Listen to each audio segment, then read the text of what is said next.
True Crime South Africa is published in conjunction with Arena Holdings, publishers of Times Live, Business Live, Sowetan Live, and others. The opinions expressed in this podcast do not necessarily represent the views of Arena Holdings and its affiliates. Welcome to a bonus episode of True Crime South Africa. The Storyteller tells her story. In this bonus episode, the incredible Vanessa Lynch of DNA for Africa turns the microphone on me. I interviewed Vanessa in November 2021, and if you haven't listened to that episode, I highly recommend you do that. Vanessa is one of the most incredible people I've had the honor of meeting through this journey, and the work she does through the DNA for Africa organization is legitimately groundbreaking and so vital to the advancement of DNA as a tool for crime fighting and body identification in South Africa. Since I interviewed Vanessa, I've had the pleasure of engaging with her and the organization on social media, and recently she came up with this pretty cool idea of turning the mic on me to chat about my journey. This episode is sponsored by DNA for Africa, and I'm so grateful for their support of the podcast. You can check out some of the other interviews and conversations Vanessa has had with some truly fascinating people by going to their website, dnaforafrica.com. Scroll down to the bottom of the website and click on podcast. There are also video versions of some of her interviews and a ton of really fascinating resources. Check it out and follow DNA for Africa on all their socials too. Right, so enough of me. Well, really, the rest is me too, which is weird, but really fun. Let's get into Vanessa Lynch's interview of me. Hello, I'm Vanessa Lynch, Director of DNA for Africa. And today we are turning the mic on Nicole Engelbrecht, creator and host of the popular True Crime South Africa and I Lived Through This podcasts. Nicole's podcast, True Crime South Africa, has consistently ranked as one of the most popular true crime podcast series in South Africa, as well as globally. And today I am so excited to turn the mic on you, Nicole. How do you feel about this, being on the other side of the mic? I think it's awesome. I love it. Yeah, I love your work, and I'm so grateful to have been invited. Thank you so much. I'm so glad you guys got into podcasting. Well, behind the mic, I'm watching the master here, so I hope I do as well as you. I think one thing that we all love about you listening is your ability, no matter what you're presenting, to remain objective and calm. Oh. And I mean, I would be definitely showing my emotion and going, oh my goodness, I would not be able to contain myself. So let's dive right in. I mean, where did the storytelling ability come from? How do you maintain this narrative that is so compelling and captivating? Sure. I've always been a hobby writer. So I think stories have always been in my blood.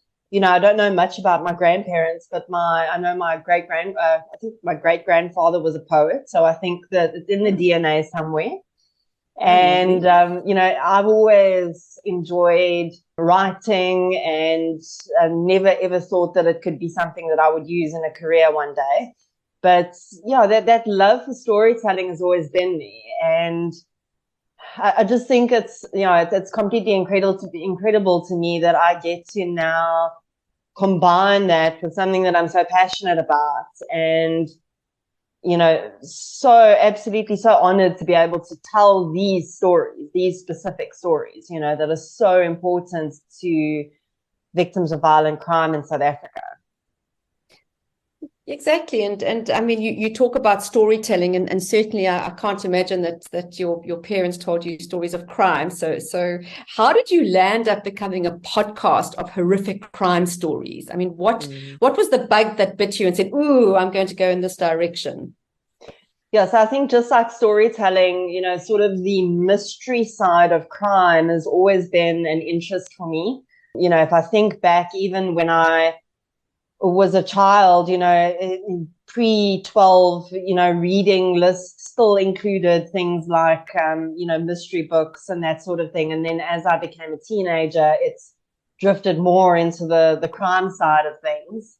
So that interest has always been there, and why it's there, I don't know. I think I've got a very curious mind. I like to know why things work the way they do, and maybe that sort of leans into the true crime side with, why do people do what they do? As I've been through this journey, I've sort of reflected on what in my past has maybe influenced. And, there was an incident when I was in grade 8.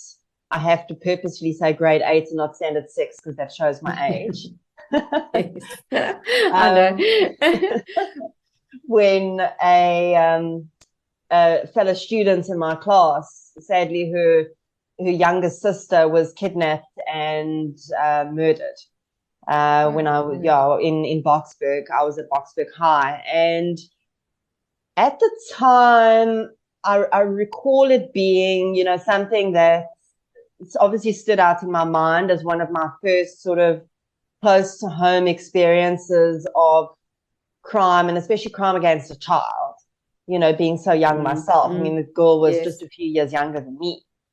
But as I reflect back, I realize, even though at the time I didn't really pay that much attention to the actual criminal side of it, wondering who this person was and, what their punishment was, were they caught, etc. That came as I got older.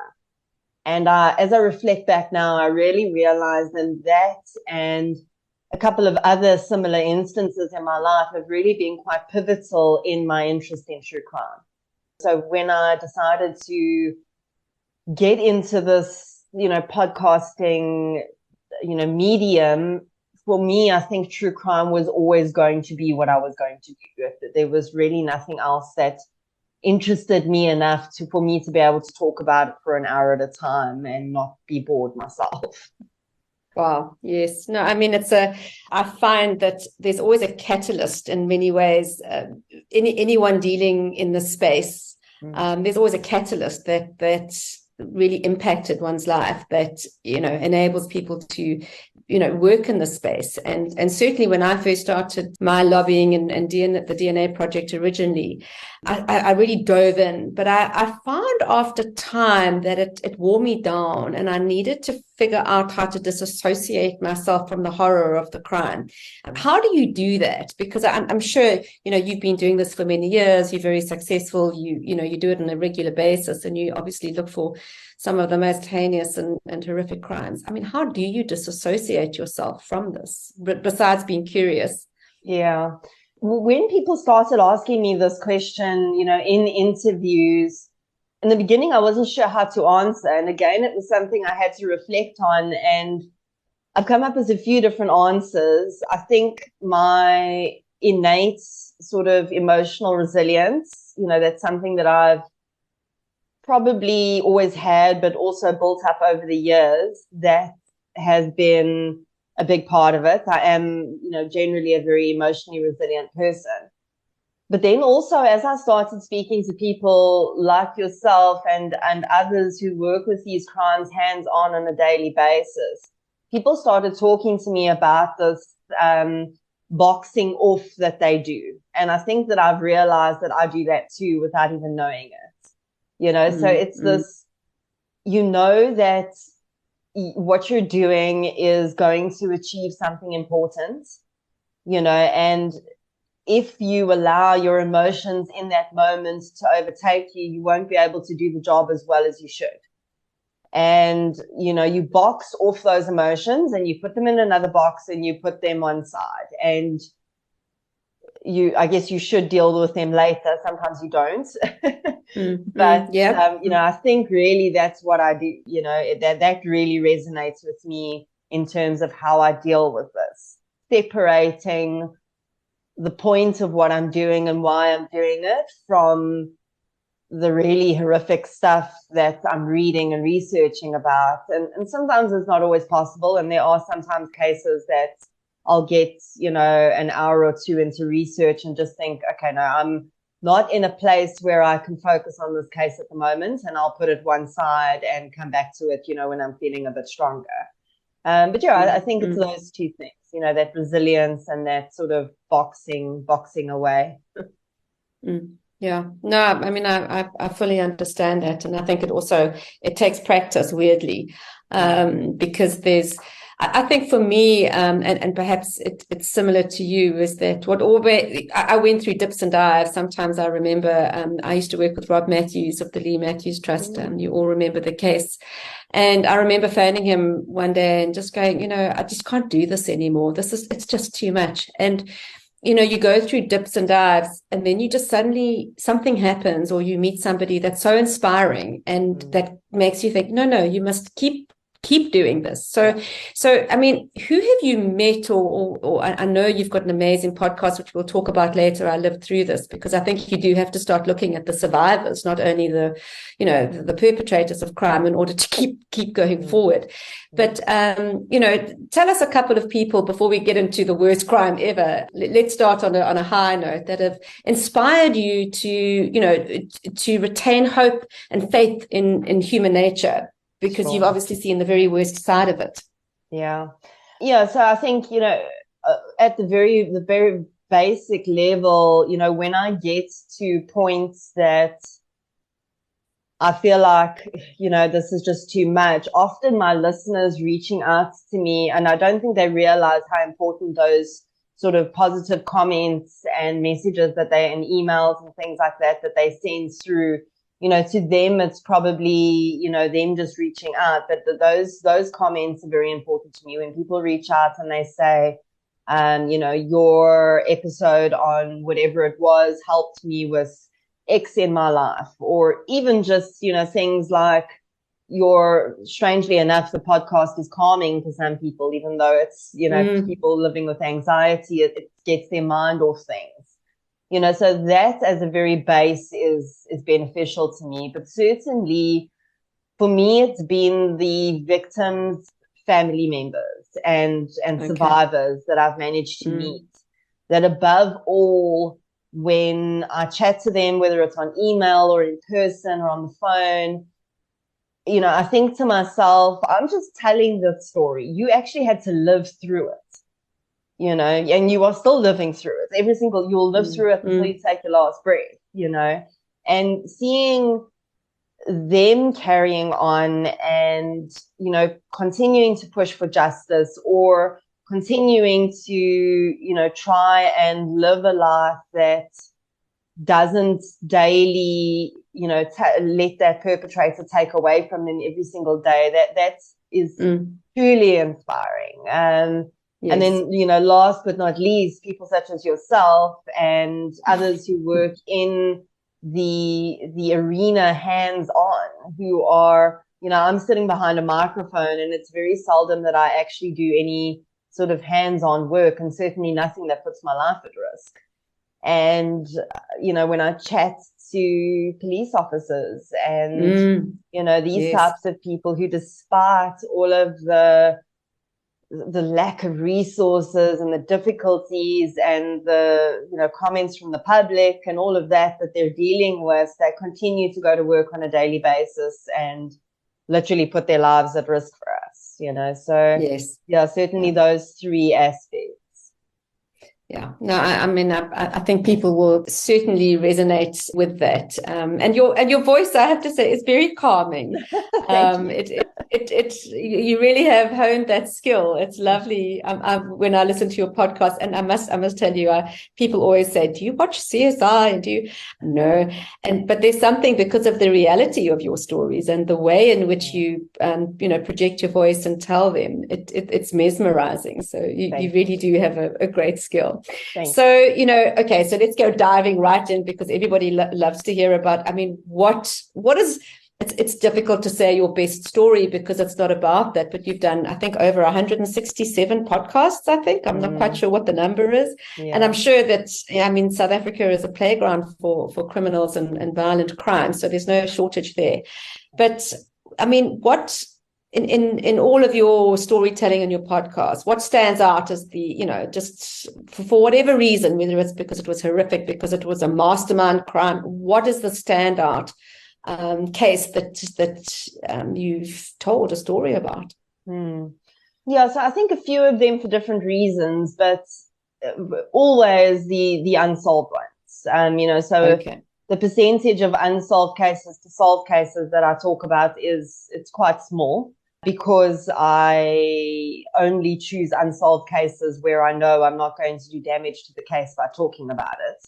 So it's got to be cold. I want to have family members involved. I want to have assurance that, it's the right time to talk about it and it's going to be helpful. Yes. And one in particular, which I think I usually use as an example, has been the murder of a young boy here in Cape Town called Connor Isaacs. And he was murdered at his home. His dad had actually just moved to that house a week before because he thought it was a safer area for his son. And Connor was at home for his school holidays, and he was playing PlayStation, and someone broke into his house and murdered him in his home. And his dad came home and found him. And that was the first time I did Connor's case quite early on. It was the first time that I had met a victim's family face to face. I met his parents. And I think for all those reasons, and probably the fact that his case is still unsolved, and there's actually DNA in that case. And and that's one of the reasons that at the time his case was not solved, was because the DNA was bungled. I think that is the case that has really stood out for me, continues to weigh on my mind, and I think will until the day that they actually arrest the guys that are responsible for it. Well, you never know, the fact that DNA was taken. I mean, there may still be some in the file. We've got a DNA database now. I always say that criminals are habitual. So maybe that's something that you and I, off this podcast, can look at again. I've heard of cases being solved with DNA now 40 years old. They can, the technology is such that they can, from highly degraded, contaminated DNA, small amounts of DNA, they can obtain a full profile. And with a DNA database, these guys keep, we've got arrestees being sampled, convicted offenders, they will come back under the radar. Yeah. So yes, maybe that will not always be unsolved. Let's make this our mission, Nicole, and it's intriguing me now. But yeah. So your book, I mean, this must have been a case that prompted you. I mean, you've written a book. Tell us about the book. How's it doing? Why did you decide to, translate one of these podcasts into a book? Yeah, it still sounds really strange to me to hear, someone say you've written a book, or even that it's been published, because I mean, that was a dream for me since I was 6 years old, was to have a book published, and I never thought it would, it would be a dream that would come true. But so last year, October, published Samurai Sword Murder, the Mornay Adams story, which was published by Melinda Ferguson Books. And that's an imprint. Melinda's imprint is with NB Publishers. And that was, this whole journey has been, I don't really believe in coincidences anymore, but it's been a series of just the right things happening at the right time and the right people connecting. And this was no different. So Melinda had actually heard the podcast that I did on Mornay's crime. And she'd at the time wanted to see if she could get a book written on it. And once she heard it, she thought I was a half decent storyteller, and contacted me. Did you seem that way? Contacted me, and it flew from there. It was a really short turnaround period because we wanted to get it out in last year. So we literally just had, a few months to write it. But I think it's a really valuable story, and I'm grateful. If it was going to be any case, I'm grateful it was that case first, because I think it was able to explore a lot of the parts of true crime that I'm very passionate about. If we're going to talk about offenders, talk about them in such a way that we can actually learn something, not glorifying offenders, but actually learning from their backgrounds and their crimes and that sort of thing, especially with young offenders.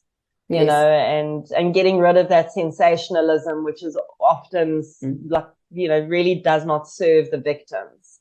The stuff around Satanism and, you know, all of this nonsense that just ends up masking the truth. So yeah, that's the book, and yeah, hugely grateful. Still feels very surreal, but it's doing very well. And I've had, I think the most important review from me was always going to be from Jacques Pretorius's family, the victim's family. Yes. And his aunt Leonie attended one of my book launches. They were involved from the beginning, and they sent me a message saying that they were very happy with the book and, you know, thanking me. And yeah, really, I mean, I know it's supposed to be all, you know, it's equally supposed to be about sales and, you know, how many books are you selling?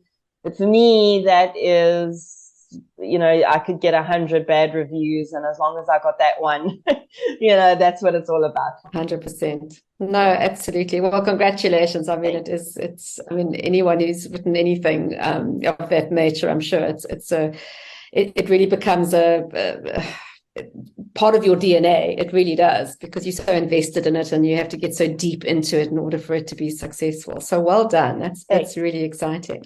And at the end of the podcast, we'll definitely, you know, give people some idea of where to buy it and you know, where to access your podcasts.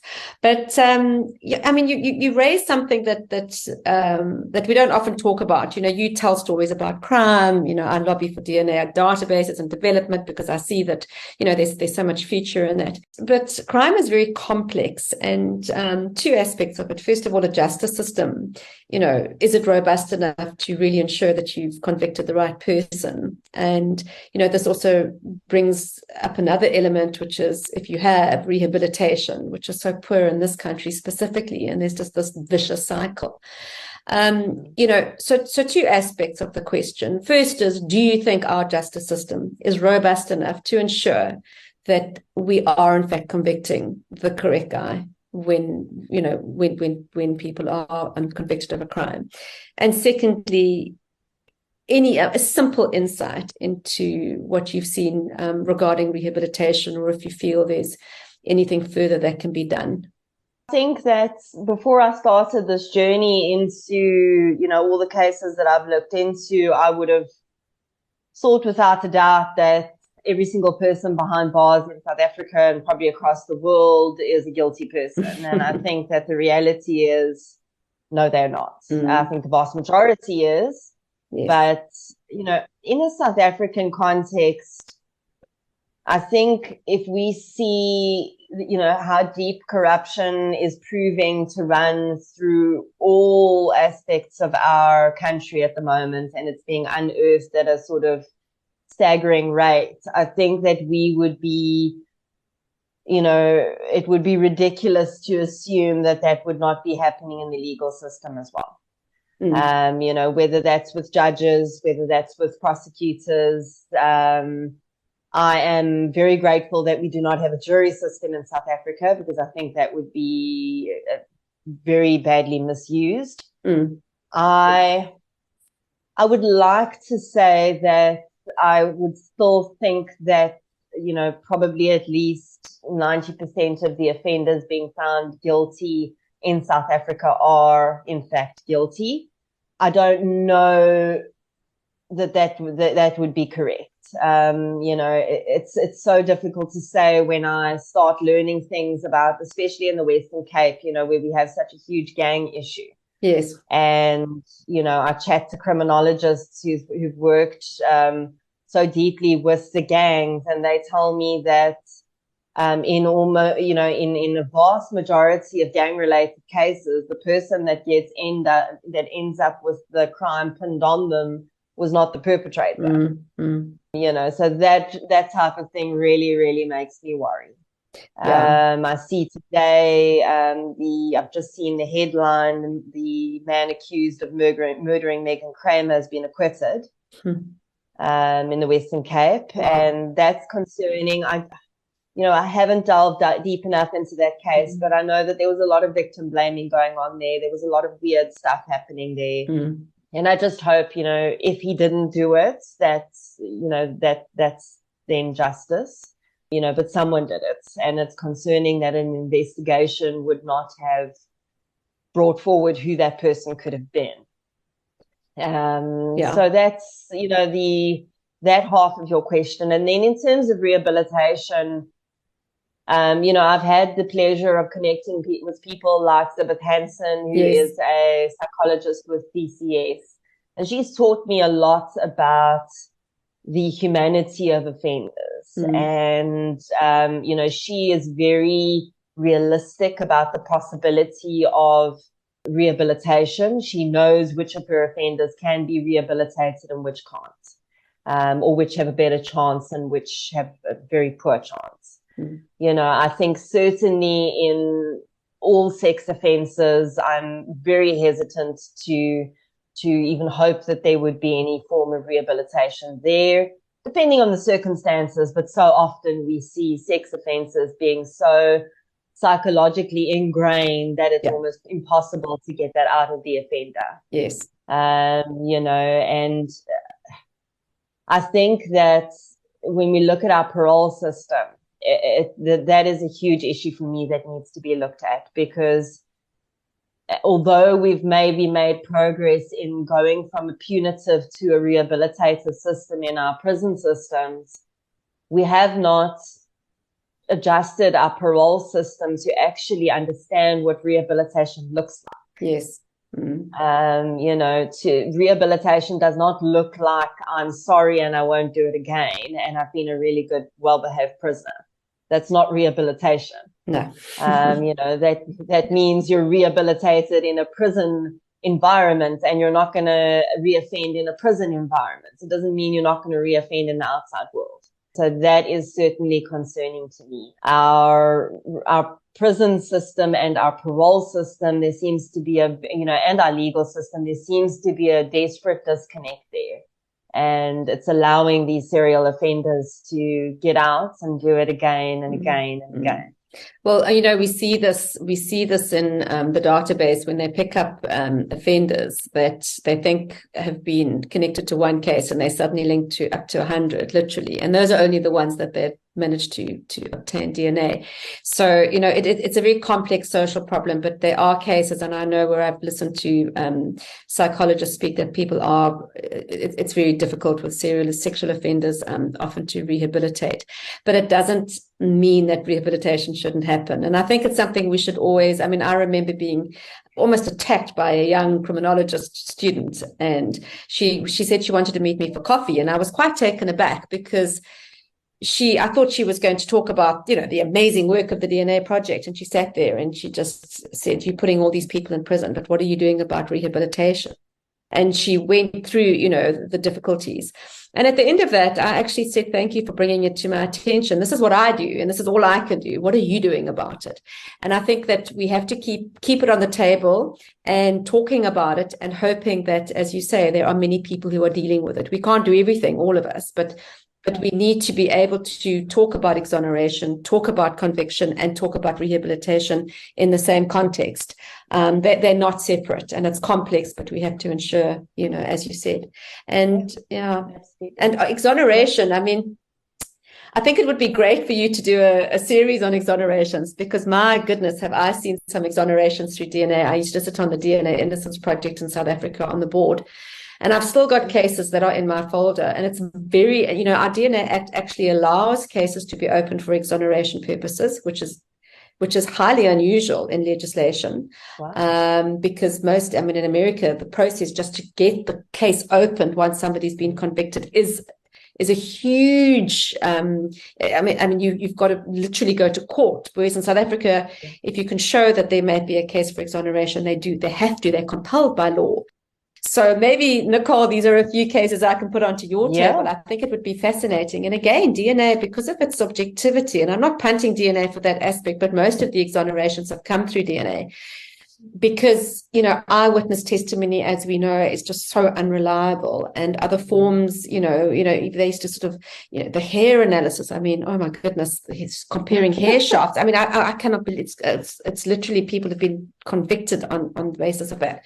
So a lot of these cases, they're finding DNA and exonerating people throughout the world. Right. And I certainly think in South Africa, there is just no ways we don't have innocent people in prisons. And I'm going to send some cases your way. I think we should have, I'd love that. Yeah, put podcasts on that. I'd love that. And maybe on rehabilitation from a prisoner's perspective. I think they're all interconnected. So, yeah. Absolutely. Yeah.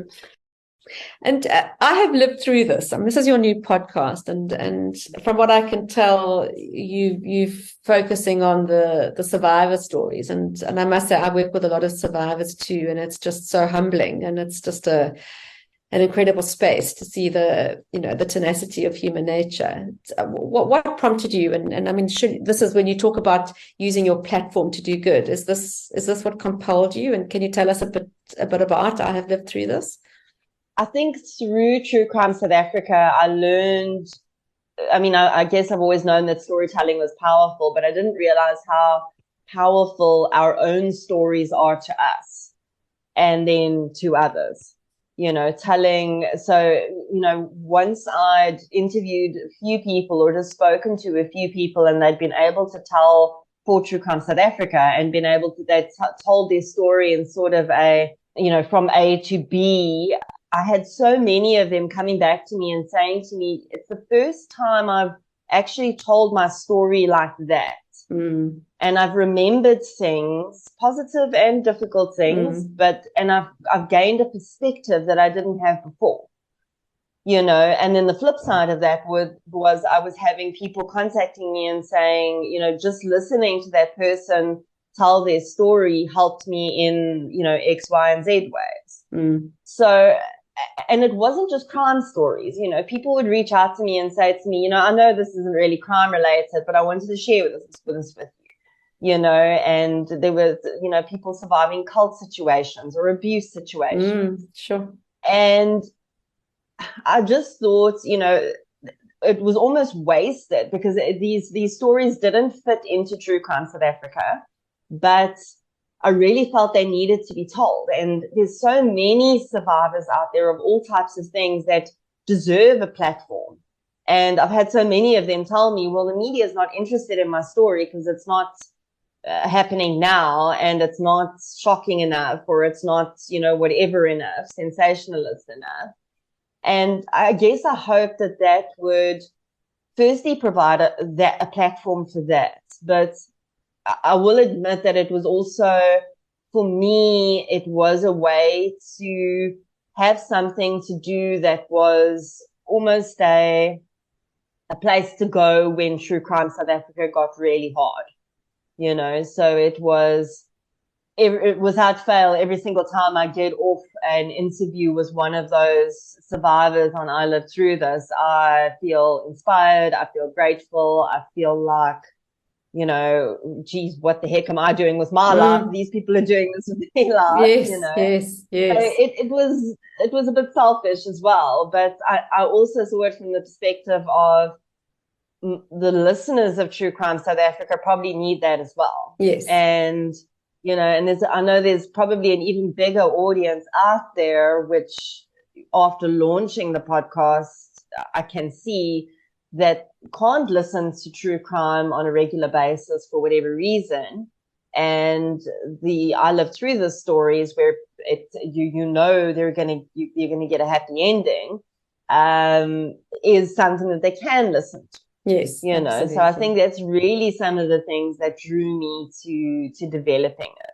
Amazing. And has it been successful? I mean, they're both your babies. And I mean, do you, obviously True Crime South Africa is probably going to always top it.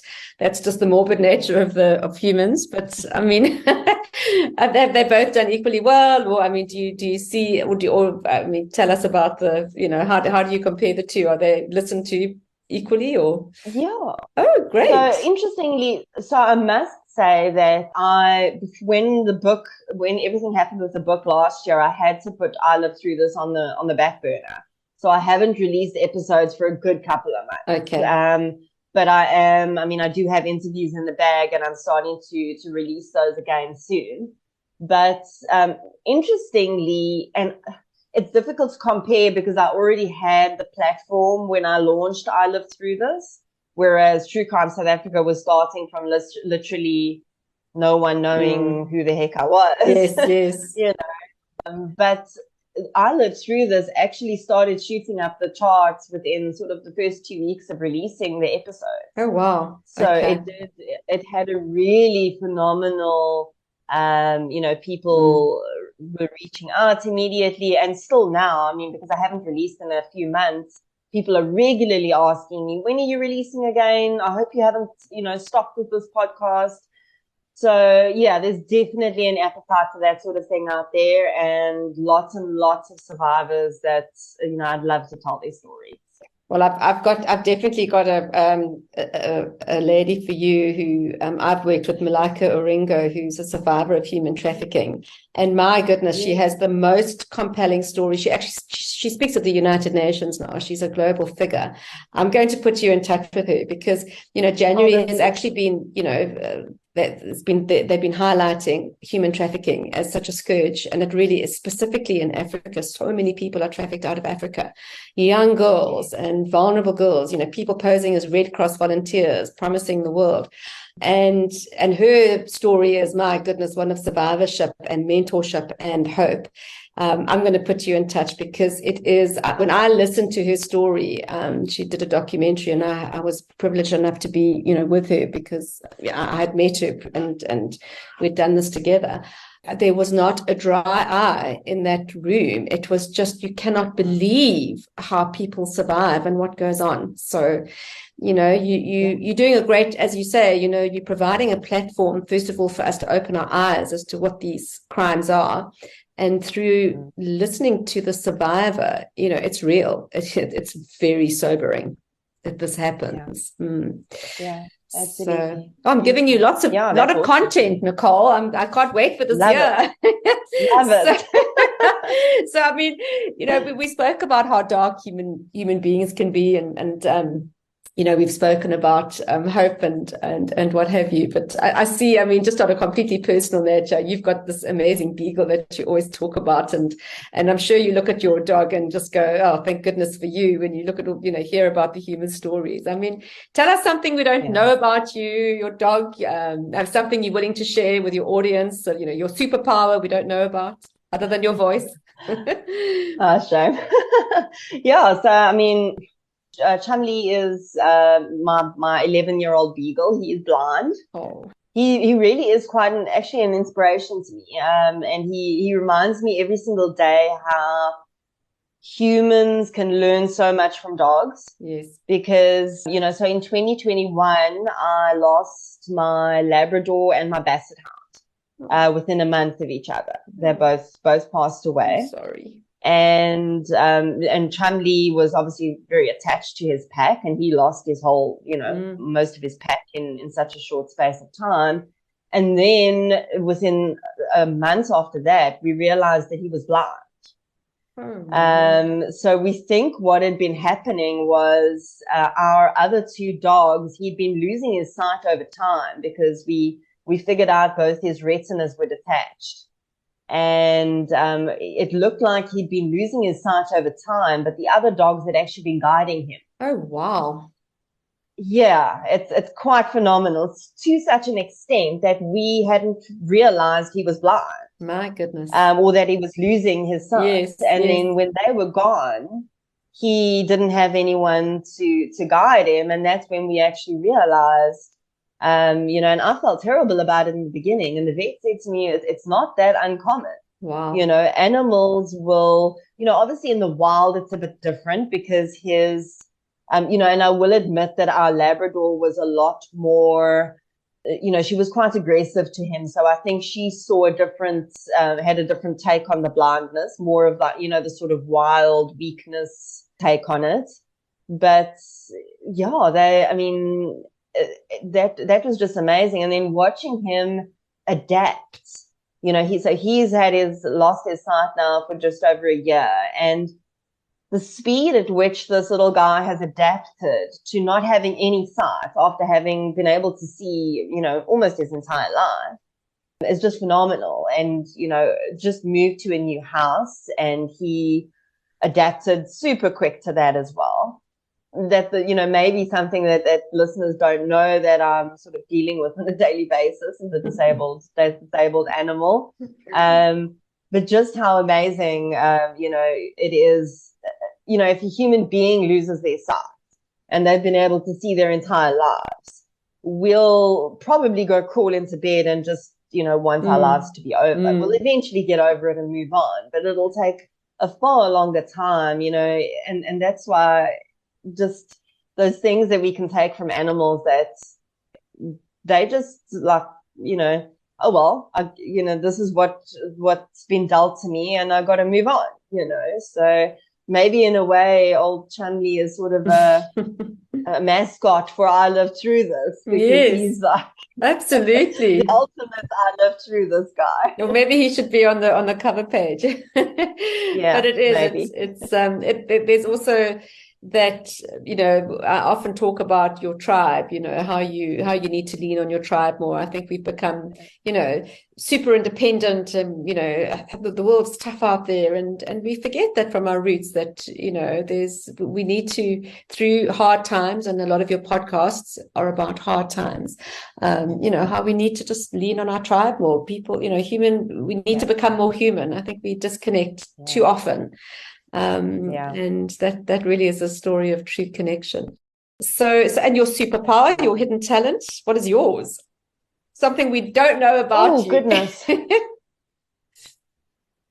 I don't know, actually. I mean, if you'd asked me this question, 4 years ago, I would have said, I'm a writer, and but everyone knows that now. So you've revealed your superpower. I think I've revealed the last 3 years has sort of revealed all my superpowers. I think I'm quite a sort of structured and organized person, and I think that sometimes something that people do tend to be surprised by is people expect people who work in the creative arts to be quite ditzy and, airy fairy and all of that. And I'm very much I'm a terrible control freak. And, very love to be organized. I'm not always organized, but love to be organized, and very good at, just getting things done. I think that's probably shown in, I've had no choice in doing that, but to do that in the last 3 years, and that's probably been one of the reasons that True Crime South Africa has been consistent and all of that. I think that's probably the one that I think of off the top of my head. Well, it certainly comes through. And one, as I've always said, your voice definitely sounds like you're controlling the narrative, which you do so well. And I mean, obviously, I'm passionate about DNA, and we spoke about that case of Connor where the DNA evidence was bungled up. And I mean, same in my father's case. But tell us a story if you can, or is there a crime story where DNA was used effectively in any of the podcasts that you've aired? I think one that really stands out for me and was the case of Anisha and Joey Fanikak. So they were, I don't remember the offender's name off the top of my head, but they were murdered in basically this guy was renting a property from them, and he wanted to buy the property and they didn't want to sell it. And he ended up killing them in the most vicious, or rather arranging for them to be killed, and was there when they were killed. And I think the reason that DNA was so important there was because, firstly, he'd broken down their bodies to such an extent through dismemberment and burning that if it weren't for DNA, they would probably still just be listed as missing people. But their families actually got closure from that. And then the second part of that was revealing that this offender was actually a serial offender. So on his property, they found remains of at least 5 other people. that it seems he'd had killed or killed himself for various reasons over the years. And, DNA was able to say that those were 5 distinct people. And I think 2 or 3 of them were identified and the family members were advised. So that's certainly one that stands out. He ended up suiciding in prison. His wife and a few others were found guilty, but I think that one definitely stands out for me. And of course, any serial, I think you told me about Z, which I still want to cover on the podcast. Yes, That's McKee.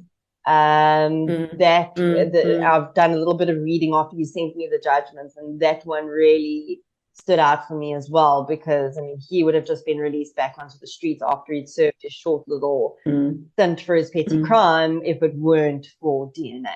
Absolutely. I'm also, we're dealing with, we call it DNA hit of the year at the moment. I'm actually going to be in Johannesburg soon interviewing the mum of the victim and the death investigator. And in South Africa, interestingly, after 30 days, you are required by law to perform a pauper's burial with unidentified human remains. And this particular death investigator did not believe that this person was unidentified. He just felt that she had a family. She was a young 21-year-old woman who they found. And he just kept finding reasons not to bury her. And then he said to the police officer, he said, because they don't routinely take DNA from bodies. And he said, come and take a crime scene sample from this victim. She's been raped. And it was through that they put that DNA on the database, and it was a crime scene sample. And the mother kept, unbeknownst that this person was lying in this morgue, because she lived in another province, just kept pushing and saying, I know my child, there's something. And 9 months later, he still managed to not bury this poor child who had been murdered. This guy was arrested, and his profile was put on the database, and it hit to this crime scene sample. So not only did they connect him to the murder, but the mother was able to go and identify her child, and this amazing death investigator. I get goosebumps. Yes, and he said, she came in, and it was her daughter. And you talk about closure. I mean, closure is a difficult word, but she, the knowing that is her daughter, and the fact that this guy was convicted. So yeah, that's sort of a more recent case, and I just think, oh my God, if it hadn't been for the DNA, she would have been buried. He would have carried on, no doubt, and there would have been literally, closure, conviction, nothing, and they would have had to bury her, and she would have been none the wiser. I can tell you, I can show you a family who is the other side of what would have happened, because the Desiree Reed, who she went missing now probably 21 years, no, longer than that, 2000, so almost 23 years ago. And, I've had the pleasure of connecting with her sister and her niece and nephew, who've never even known her, but know of her, of course. And same sort of conversation I've had with Janet about her sister is that there's a very good chance that she's passed away. And there's a very good chance she passed away very soon after she went missing. But that family will likely never know, because there's a very good chance that DNA was never taken from. So that's the other side of what happens on a daily basis. And this family has lived with us for 23 years. My goodness. Well, we hope that through our laws that this is going to change, that every unidentified human, all unidentified human remains, DNA is taken. So I'm glad DNA saved the day in my case. I'm sorry about your case. And, South Africa sadly has such a plethora of crime stories. And I mean, it's good for business for you, and people listen to it. I mean, it's also very sad. What do you think drives crime in South Africa? I mean, just from a purely, personal perspective, what is it why do we have such a high crime rate in South Africa, in your view? Yeah, if I may ask. I think it's a lot of elements. People don't like to believe it, but there's very much historic. It goes back to where a large portion of our population are in socioeconomic terms today because of apartheid and the disparities of the past. That's certainly part of it. That can't be denied. The other side of it is, of course, gangsterism, which many people don't know, but was also deeply supported by, or created and empowered by apartheid, albeit unknowingly. A lot of the gangs formed because people in so-called colored areas needed something to band together around, and that's turned into a lot of the gangsterism we see today.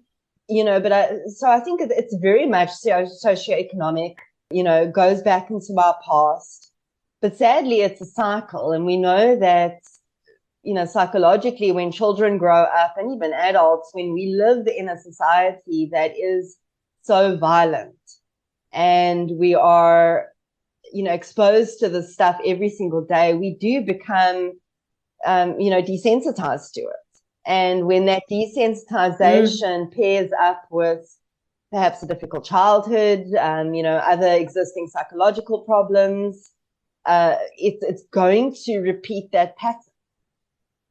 So it's almost become, I think, sadly, a bit of a vicious cycle in our country. The more crime we experience, the more desensitized we become, and then add in all of those other socioeconomic, etc., corruption, which allows it to continue. It's become almost a bit of a vicious cycle that, needs someone to put their foot in it and stop the cycle. I think that is really what it is. Yeah, I mean, I've always said that, the minority of people in South Africa are criminals. The majority are good people. And, I always like to end off on a positive note, which we're going to do. And that's the majority, which is all of us listening, we hope. We need to take back the power, and we need to turn this on its head, because there's too much power that the minority hold over the majority in terms of this crime. And hopefully through our voices and through our platforms, we can bring hope and we can inspire people to take a stand. And yes, it's been such a pleasure talking to you. What next, Nicole? Give us a little teaser. I mean, you organized, you're busy, you've written a book, 2 podcasts. Are you going out of South Africa into other parts of Africa, much like I've done? What's next for you? Let's have a teaser. Sure. Yeah. So, I mean, I've been really, I'm pairing up with a couple of really sort of big names this year. I'm going to be doing some work with Spotify. They're talking about the rest of Africa. They're hoping to grow podcasting in South Africa, in Africa, on the African continent, and I hope to help them with that. So that's one partnership I'm excited about. Amazing. Welcome. Definitely. Yeah. It's really, really exciting, because ending off on that positive note, I think that one of the ways that we put our hand into the cycle and we stop it is by raising our voices. And for such a long time, the African continent has had our stories told for us. Exactly. And I think podcasting is such a fabulous way that we can start to take back our stories. So yes. I really want to be a part of that. Hopefully, I don't think I'll be publishing another book this year. I may, you never know what happens, but definitely working on another one that we've got coming up. Wow. And, just hoping to cement the work that True Crime South Africa is doing, do more unsolved cases, really get back to the roots of why I started the podcast. All the public stuff is lovely, and would love to do more of that, but don't want to ever lose focus on, why I started this and the truly important stuff. Well, that's amazing, and I think you've raised a very good point. I had a meeting the other day with he was actually the president of the African Society of Forensic Medicine. They've actually got an amazing forensic pathology event in Kigali coming up, Nicole. I think you should come with me. Oh, awesome! It's just up your alley. And one thing you said, which we both agreed, when you speak of Africa, make sure Africa's in the room, and it's precisely what you've just said, is that we need to take back our voices, our stories, our power. And I think that, I can certainly hear that's exactly what you're going to do. So before we sign off, please tell everyone where they can hear your podcast, where they can get your book so that they are not left hanging. Thank you so much.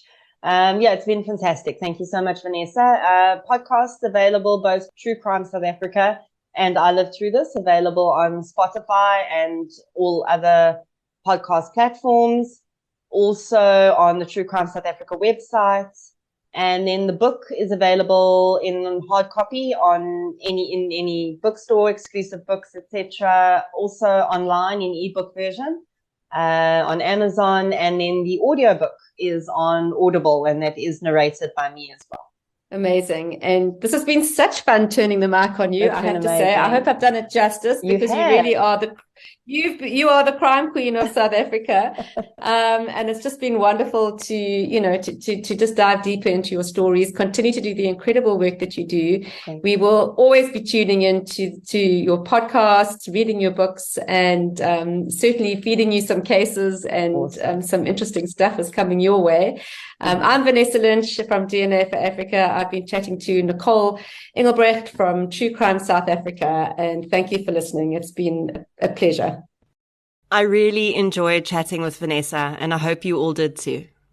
Don't forget to follow DNA for Africa on their socials to keep up with and support their amazing work. And go to their website for a ton of truly useful information on DNA as a crime-fighting tool. Thank you once again to DNA for Africa and Vanessa Lynch for initiating this and sponsoring this bonus episode.